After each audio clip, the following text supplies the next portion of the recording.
sholli sadri wa yassir li amri wahlul 'uqdatam min lisani yafqahu qawli. Amin. Dan terima kasih ketua kelas karena sudah memimpin doa pada pelajaran kita kali ini ya. Apa kata semuanya hari ini? Alhamdulillah, luar biasa. Allahu Akbar. Alhamdulillah sehat semua ya.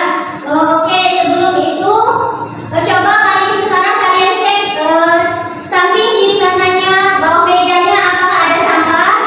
Jika ada sampah silakan untuk dibuang terlebih dahulu. Bersih, Bu. Papan tulisnya sudah bersih. Oke.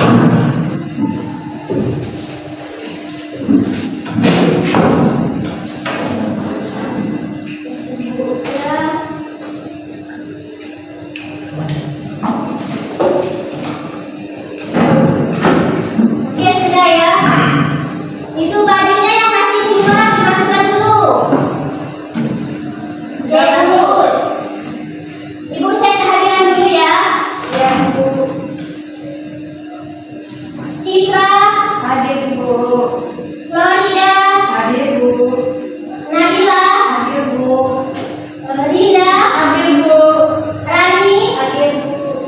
Widya, hadir Bu. Hadir semua ya. Ya. Baik, bagaimana perasaannya hari ini? Apakah senang? Apakah sedih? Atau mungkin ada yang galau? Senang Ibu. Senang ya, oke. Kita harus senang ya, harus semangat, tidak boleh galau. Ya, Bu. Siap. Rani, Udah, Bu. Sebelum itu kita lanjut pada pembelajaran. Untuk menambah semangat kita, alangkah baiknya kita menyanyikan lagu wajib nasional dulu ya. Kita akan menyanyikan lagu Bangun Pemuda Pemudi. Sebelum itu silakan berdiri terlebih dahulu. Semuanya bersuara ya.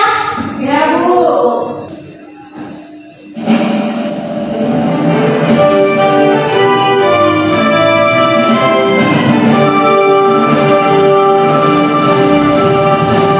Bangun pemuda-pemuda Indonesia, angkat bajumu sisingkan untuk negara. Masa yang akan datang, kewajibanmu lah menjadi tanggunganmu terhadap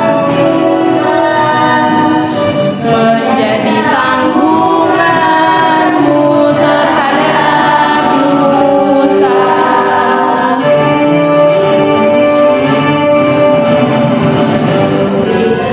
Berusaha jujur dan ikhlas, tak usah banyak bicara, terus kerja keras. Hatiku pikir tetap jernih.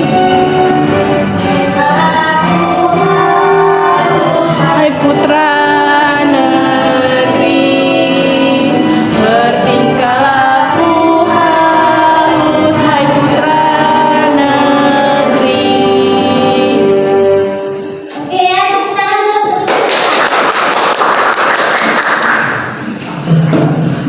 Oke, apakah masih ada yang ingat materi kita pertemuan sebelumnya? Saya, Bu, Ya, Florida. tentang gotong royong, Bu. Ya, tentang gotong royong. Yang lain ada yang masih ingat lagi? Tentang gotong royong, Ibu. Ya, tentang gotong royong. Jadi pada pertemuan sebelumnya kita sudah membahas terkait gotong royong. Sekarang apa itu gotong royong? Bekerja secara bersama-sama, Bu. Angkat tangan coba. Ayo, bekerja secara bersama-sama. Ya, gotong royong adalah bekerja secara bersama-sama. Yang lain apa itu gotong royong? Coba Florida, apa itu gotong royong? Bekerja sama untuk kepentingan bersama, Bu. Iya, benar ya. Jawaban Florida dan juga Linda benar. Kita tepuk tangan. Jadi, pada pertemuan sebelumnya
Kalau hak itu apa sih?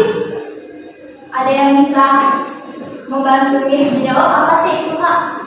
Ya silakan Citra. Untuk mendapatkan sesuatu. Hak itu adalah untuk mendapatkan sesuatu. Oke, bagus Citra. Ada lagi?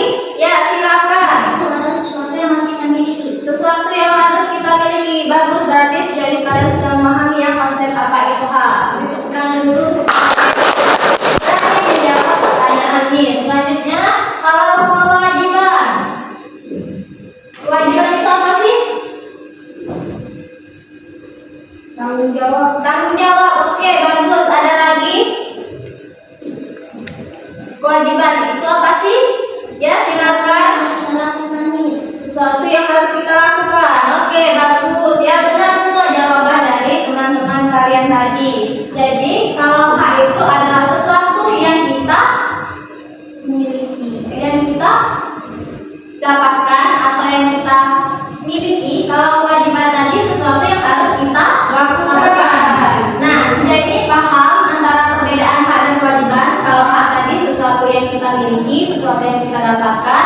Kalau kewajiban adalah sesuatu yang harus kita laksanakan atau kita lakukan. Oke. Nah, di sini ya, kalau pengertian hak warga negara itu merupakan segala sesuatu yang menjadi kewenangan atau hak yang harus diterima setiap warga negara dalam kehidupan bermasyarakat, berbangsa dan bernegara sesuai dengan aturan hukum dan UUD RI tahun 1945. Nah, hak ini mencakup hak apa saja? Hak politik, kemudian hak politik. Ada lagi Hak pendidikan. hak pendidikan, kemudian Hak berpendapat, Ibu. hak berpendapat, kemudian Hak untuk ibu. hak untuk hidup dan banyak sekali. Nah, kalau untuk hak berpendidikan, contoh kalian di lingkungan sekolah ini apa saja sih hak kalian di lingkungan sekolah? Mendapatkan fasilitas Oke, bagus, mendapatkan fasilitas yang bagus. Ada lagi? mendapatkan ini perilaku yang adil. Mendapatkan perlakuan yang adil. Oke, bagus. Ada lagi? Oke, bagus semua jawaban dari teman-teman kalian. Dari aku setuju untuk memang benar apa yang teman-teman kalian sampaikan tadi, bahwa contoh-contoh dalam hak kalian di sekolah itu yaitu hak mendapatkan fasilitas, ya, hak mendapatkan pembelajaran dari guru, kemudian hak mendapatkan perlakuan yang adil dan lain sebagainya. Nah, kalau contoh kewajiban kalian di lingkungan sekolah, Menghormati guru. oke, bagus, menghormati guru. Ada lagi? Mengerjakan tugas. Mengerjakan tugas. Ada lagi? Ya, bagus ya. Dari jawaban teman kalian tadi, salah satu contoh kewajiban kalian di lingkungan sekolah adalah mengerjakan tugas, ya, menghormati guru, kemudian kalian menjalankan kewajiban untuk mentaati aturan tata tertib yang ada di sekolah. Nah, ada yang tahu nggak pasal berapa di dalam Undang-Undang Dasar Negara Republik Indonesia tahun 1945 yang mengatur mengenai hak berpendidikan yang layak? Pasal 31. Ya, betul sekali Linda. Beri aplaus untuk Linda. Jadi ya, dalam pasal 31 Undang-Undang Dasar Negara Republik Indonesia tahun 1945 itu adalah hak untuk mendapatkan pendidikan yang layak. Jadi negara sudah menjamin kita untuk mendapatkan pendidikan yang layak, gitu ya. Nah, kemudian kalau hak dalam bidang sosial, ada yang tahu nggak apa saja? Misal kalian sakit nih, terus kalian ingin berobat secara gratis, ada kan yang namanya BPJS? Iya. Ya, nah itu menurut kalian merupakan hak atau bukan? Hak kan? Kenapa? Karena mendapatkan pelayanan kesehatan dari negara ibu. Ya, bagus, benar sekali apa yang disampaikan oleh teman kalian Citra. Jadi salah satu contoh hak di bidang sosial adalah mendapatkan pelayanan kesehatan, yaitu salah satunya kita mendapatkan jaminan BPJS itu. Jadi kita bisa berobat secara gratis. Nah, itu salah satu hak warga negara, ya. Itu. Kemudian kalau hak di dalam bidang politik, ada yang tahu nggak? Contoh, ketika kalian di sekolah ini ada nggak pemilihan ketua OSIS? Ada Bu. Ada ya? Nah, di sana kalian melakukan apa? Memilih sesuai keinginan kita. Nah, bagus sekali. Memilih sesuai dengan keinginan kita. Itu merupakan contoh hak. Hak atau bukan di bidang politik? Hak. Bagus ya. Paham kan? Perbedaan antara contoh hak di bidang pendidikan, sosial, politik gitu ya. Oke, selanjutnya pengertian kewajiban. Nah, kalau di sini kewajiban itu merupakan tanggung jawab yang harus dipenuhi oleh setiap warga negara dalam kehidupan berbangsa dan bernegara. Kewajiban ini meliputi menaati hukum, membayar pajak, ikut serta dalam pertahanan negara, serta menjaga ketertiban sosial. Nah, kalian pernah nggak melihat orang tua kalian membayar pajak? Nah, kan pajak itu dibayar setiap kapan?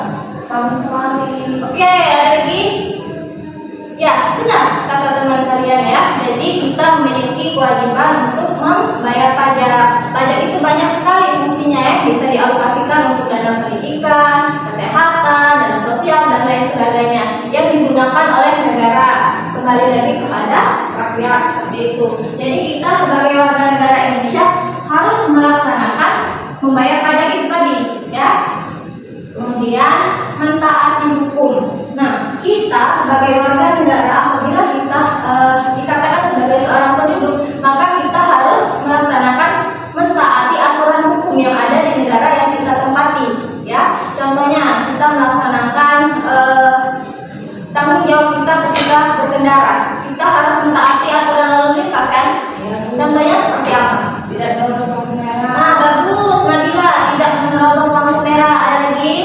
Pakai helm. Bagus, Florida. Memakai helm. Ada lagi? SIM, Bu. Punya SIM. Oke, bagus sekali ya. Kelas ini pintar sekali. Nah, di sini ada lagi nih hubungan hak dan kewajiban. Menurut kalian hak dan kewajiban itu ada keterkaitan nggak sih? Ada, Bu. Ada kan? Nah, coba kalian baca terlebih dahulu. Apa yang menjadi hubungan hak dan kewajiban? Ya, kalau di situ hak dan kewajiban warga negara itu saling berkaitan. Kenapa? Karena hak yang diperoleh warga negara akan terlindungi jika kewajiban dipenuhi. Sebaliknya, pengingkaran kewajiban dapat menimbulkan pelanggaran hak orang lain dan merugikan negara. Kenapa? Nah, tadi ya sudah dijelaskan di awal tadi pada saat di pertanyaan tematik bahwa hak dan kewajiban itu saling berhubungan. Apabila kita mendapatkan hak, tentunya kita harus melaksanakan kewajiban, dan sebaliknya apabila kita ada kewajiban, tentunya kita harus mendapatkan hak. Oke, sejauh ini paham?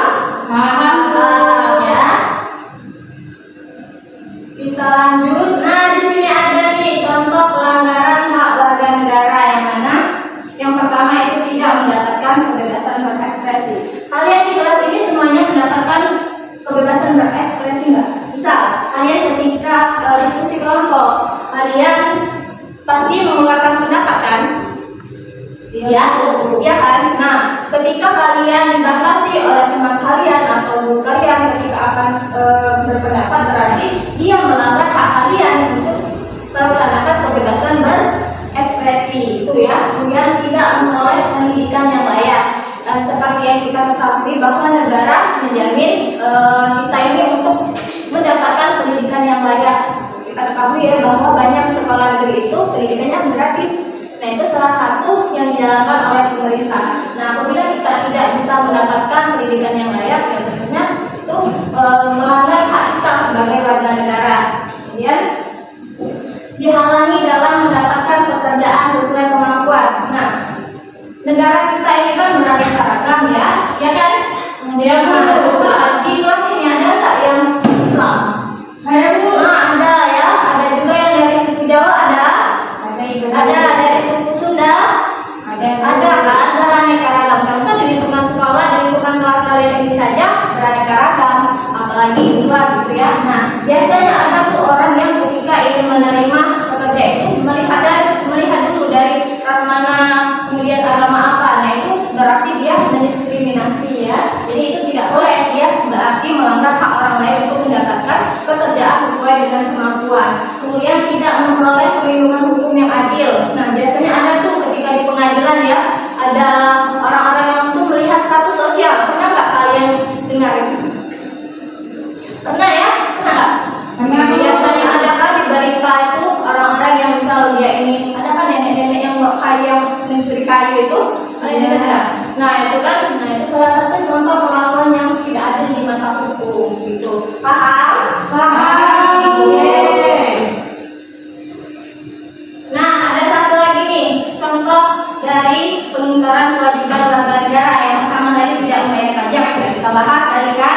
kemudian mengabaikan aturan lalu lintas. Nah, tadi kalau kalian menerobos lampu merah, tidak memakai helm dan lain sebagainya, tentunya kalian mengabaikan tanggung jawab kalian dalam melaksanakan mentaati aturan hukum yang berlaku. Kemudian tidak mengikuti pendidikan dasar tadi ya, bahwa di negara kita ini sudah banyak sekolah-sekolah gratis yang dilaksanakan oleh pemerintah ya. Sekolah-sekolah SD itu biasanya gratis sekolah negeri, maka seharusnya ya kita mengikuti apa yang sudah difasilitasi oleh pemerintah seperti itu.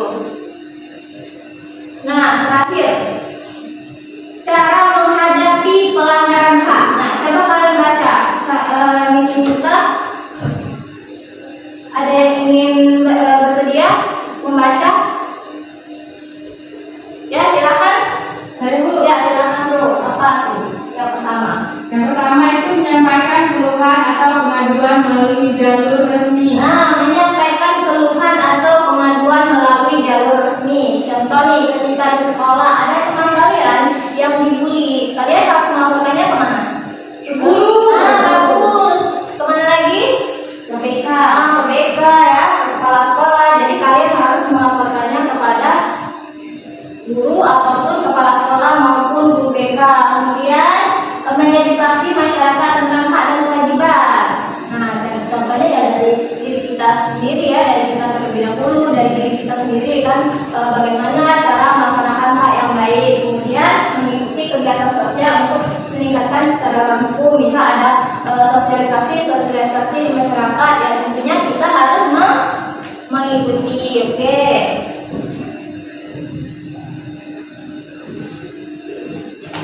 Sudah ya, Mbak? Masa? Enggak. Nah, materi kita sampai di sini dulu ya. Sejauh ini paham? Paham. Ada yang ingin ditanyakan? Belum ada.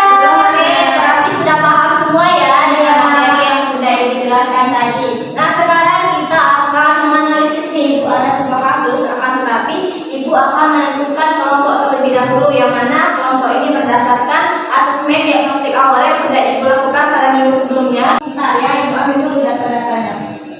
Nah, Florida, mana Florida? Saya, Bu. Ya, Vera. Saya Bu. Oke, Florida dan Vera kelompok satu ya, di sebelah sini. Silakan. Saya Bu. Kemudian untuk Rinda dan juga Citra, ya, Rinda dan juga Citra kelompok dua ya, di sebelah sini. Silakan. Dan juga untuk Nabila dan India kelompok tiga ya, di sebelah sini. Ya, silakan duduk sesuai dengan kelompoknya masing-masing. Yang mana kelompok ini sudah Ibu tentukan berdasarkan gaya belajar masing-masing, yaitu gaya belajar auditori, visual, dan juga kinestetik. Sudah duduk sesuai dengan kelompoknya masing-masing. Sudah, Bu. Ya, jadi setiap kelompok ini sudah dibagi dalam satu kelompok itu ada anak yang dengan gaya belajar visual, kinestetik, dan juga auditori. Jadi kalian bisa mengekspresikan apa yang menjadi kelebihan kalian di sana ya. Jadi kalian harus saling bekerja sama. Nah, untuk itu coba kalian lihat di grup WA kelas. Itu kan Ibu sudah mengirimkan link ELKPD. Jadi nanti kalian akan menjawab tugasnya pada link ELKPD tersebut ya. Oke, kita akan menganalisis sebuah kasus ya anak-anak. Untuk itu tolong diperhatikan dulu kasus yang akan disertakan ini. Informasi lain saudara, ayah pada Luki Namo Pelda Kristiana dijemput paksa sejumlah tentara dan langsung ditahan di sel Denpom Kupang, Nusa Tenggara Timur atas kasus kekerasan dalam rumah tangga.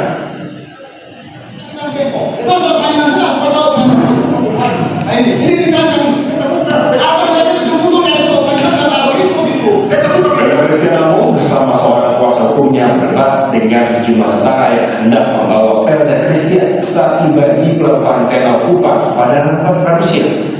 Ibu kandung Praduki, Sepriana Paulina yang ditemui usai diperiksa di Denpom Kupang menyebut ia melaporkan suaminya atas tindakan KDRT yang dialaminya dan anak-anaknya.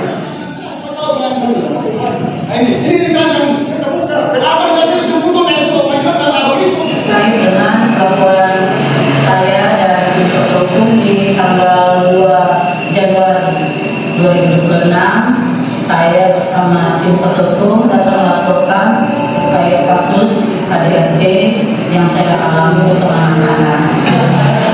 Terkaitan dengan kasus almarhum, tolong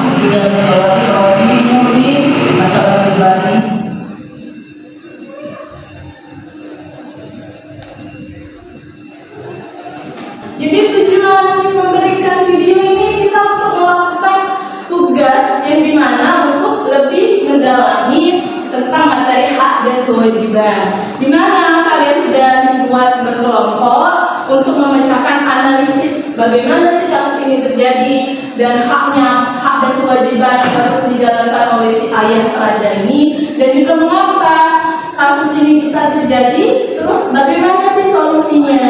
Untuk itu Miss berikan waktu sekitar 5 menit masing-masing kelompok agar bisa menjawab soal yang telah Miss berikan.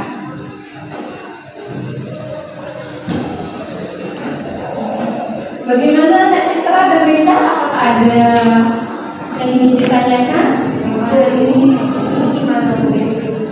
Yang ini. Nah, yang ini itu kita akan melakukan analisis yang terlebih dahulu. Kalian cari dulu mengapa sih ini bisa terjadi, terus bagaimana hak dan kewajibannya itu, apakah benar yang dilakukan seorang ayah melakukan KDRT terhadap keluarganya, terus dianya sudah melanggar hak dan kewajibannya itu apa saja, terus bagaimana sih solusi yang bisa kalian berikan sebagai bentuk untuk menyelesaikan si konflik ini. Ada lagi? Oke.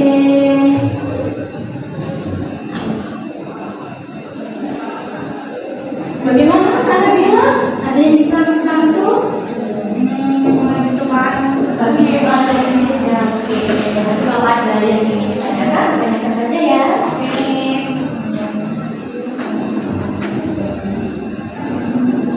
Nih, Nak Vera dan juga Nak Fu, gimana? Apakah ada kesulitan atau ingin ditanyakan dan bisa bantu? Yang ini tuh kan, jadi kan ini ada seorang ayah yang melakukan sebuah KDRT terhadap keluarganya, dan si ini harus kita analisis bagaimana sih kasus ini bisa terjadi dan hak-hak beserta pelanggaran kewajiban apa saja yang dia lakukan, terus bagaimana solusi yang kelompok kalian berikan untuk bisa menyelesaikan kasus ini. Bisa dipahami? Oke, waktunya tinggal 10 detik lagi. Miss hitung ya. 10, 9, 8, 7, 5, 4, 3, 2, dan 1. Time is over. Ada yang bersedia untuk maju ke depan menampilkan apa sih produk digitalnya yang telah kelompok kalian lakukan? Miss mau ada kesadaran dirinya masing-masing, tidak usah ditunjuk. Kalau mau silakan tunjuk tangannya.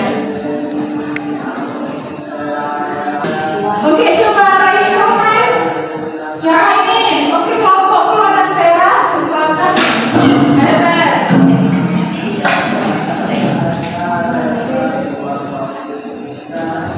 Sudah berbentuk digital posternya? Sudah dikirimkan di WA Miss? Biar Miss tampilkan di sini. Sudah, Miss. Oke, sebentar ya. Oke, ini bukan hasilnya? Ya, benar ya. Oke, silakan dipresentasikan kepada teman-teman semua. Baiklah, selamat pagi kita semua. Pagi. Kami dari kelompok 1 mau mempresentasikan hasil diskusi kami yang menggunakan saya sendiri, Florida Semera, dan rekan saya. Baiklah, di sini kami ingin mempresentasikan hasil diskusi kami yang ada di layar 4, yaitu hak dan kewajiban. Yang pertama itu adalah hak istri dan anak, yang dimana mendapatkan perlindungan dari kekerasan, lalu juga mendapatkan nafkah lahir dan batin, yang ketiga mendapat penghormatan dan perlakuan yang baik, yang keempat hak atas keamanan psikologis dan juga ekonomi. Lalu ada juga kewajiban suaminya, yang pertama itu memberikan nafkah keluarga, kedua itu menjaga kehormatan dan keselamatan keluarga, yang ketiga bersikap adil dan bertanggung jawab, dan yang terakhir tidak melakukan kekerasan dalam bentuk apapun. Baiklah, demikian yang bisa kelompok kami presentasikan. Terima kasih, selamat pagi. Pagi. Oke, kita close dulu kepada Mahfud dan Sarah. Untuk itu Miss ada hadiah loh untuk kalian berdua. Ini pula. Terima kasih, Terima kasih. Oke.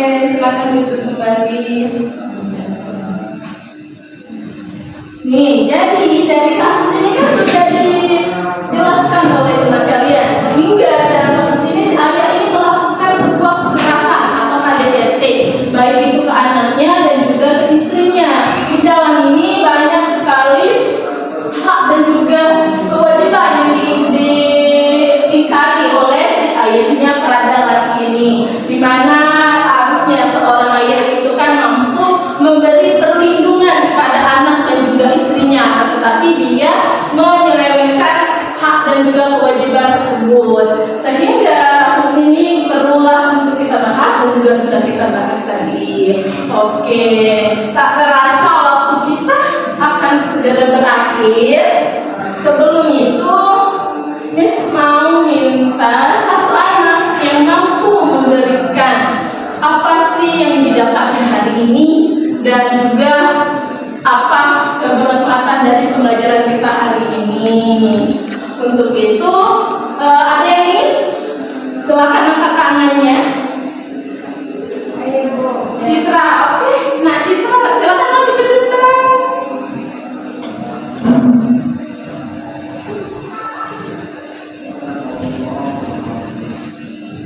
Oke, silakan terpusatkan perhatiannya kepada Lina Citra.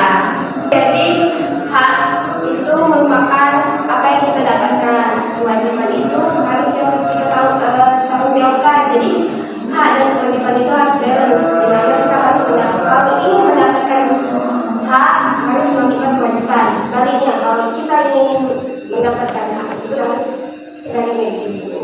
Oke, terima kasih Mbak Citra, dan kembali dulu di sini dulu. Oke, kali ini sangat istimewa. Ini Miss lihat dari tadi Mbak Citra butuh konsentrasi. Untuk itu Miss ada hadiah bak tumbler untuk Mbak Citra. Ini ya, semoga bermanfaat ya. Beri aplaus dulu untuk Mbak Citra. Oh ya, oke. Di next pembelajaran nanti kita akan belajar tentang hubungan internasional. Nah, itu banyak sekali, misalkan mengadakan kuis-kuis dan juga berupa hadiah yang sangat mengistimewa untuk kalian. Itu kalian harus kelas lebih semangat. Oke, untuk mengakhiri pembelajaran kita, Miss mau bertanya, bagaimana perasaannya sudah belajar dengan Miss hari ini? Senang. Oke, Miss juga senang loh. Jadi kita sudah membahas hak dan kewajiban. Sebelum mengakhiri pembelajaran ini, silakan pimpin lagi doa. Baik, terima kasih Bu atas kesempatannya. Marilah teman-teman kita untuk menutup pembelajaran hari ini ada baiknya berdoa terlebih dahulu. Doa akan saya pimpin secara Islam untuk teman-teman yang lain harap menyesuaikan. Bismillahirrahmanirrahim. Wal asri innal insana fil usri illal ladzina amanu wa amilus solihati wa tawassaw bil haqq wa tawassaw bis sabr. Amin. Siap. Beri salam. Assalamualaikum warahmatullahi wabarakatuh. Waalaikumsalam warahmatullahi wabarakatuh. Terima kasih anak-anak semuanya. Kita berjumpa di pembelajaran berikutnya. Akhiri.